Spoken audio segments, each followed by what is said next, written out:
the only wrong thing to say is to say nothing. Because George Floyd's life mattered, and Breonna Taylor's life mattered, and Philando Castile's life mattered, and Tamir Rice's life mattered. And so did so many other people whose names we know and whose names we do not know.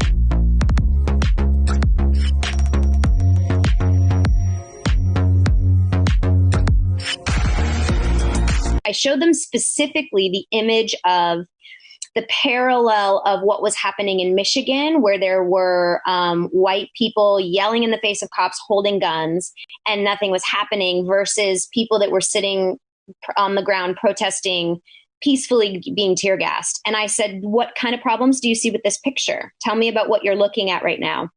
And we had a very honest, hard, uncomfortable conversation about what was happening right now. And because I will,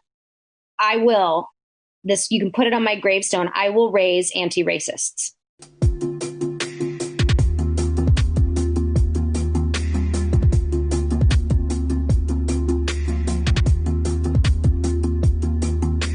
Black lives have always mattered.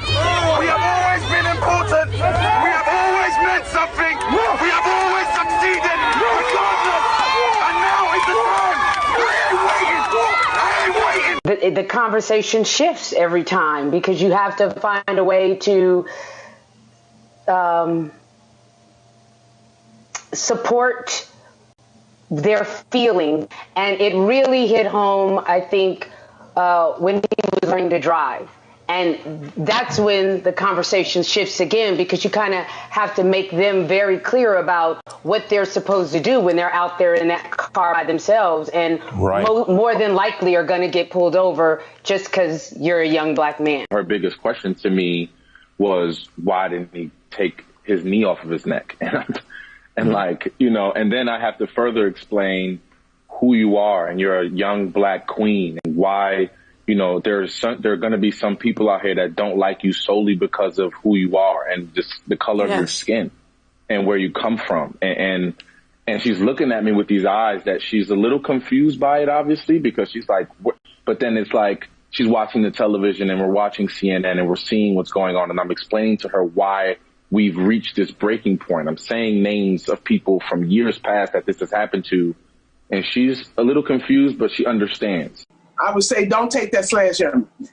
Don't take that sledgehammer. I could laugh about it now, but I'm going to tell you, I didn't laugh when I was riding through my city after that and seeing burnt down buildings and having nowhere to shop, you know, seeing black people crying about their business being burned out. It wasn't funny then. So I think I would say to my 22-year-old self, what do you think that you're going to change by going out here with that?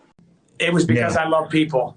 Yeah. I have always loved people. I've served on the mission field across the country, and I saw the hearts. I saw the pain. I've been watching it all week.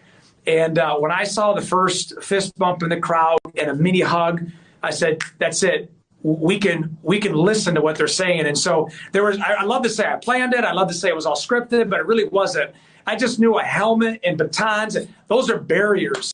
And we already have enough of that in the world today that if we put that aside and we show our vulnerability, not as a sign of weakness, but as a sign of strength. And that's what happened. So you want to talk about land of equality and freedom? I don't feel equal and I don't feel free. You know, of course, let's speak up and be heard, but things have to change. Maybe these rules have to get updated. Maybe these laws have to get updated. And government has to relay that foundation, because it is a racist foundation right now.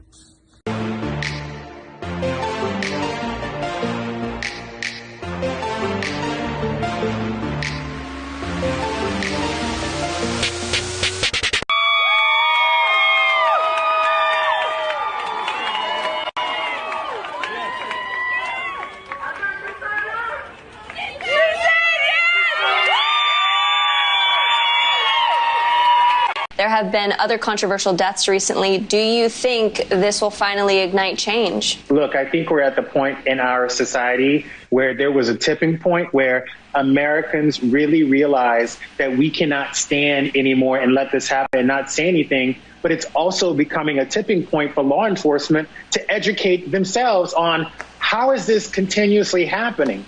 So I think it's a tipping point where it's going to come together finally and hopefully.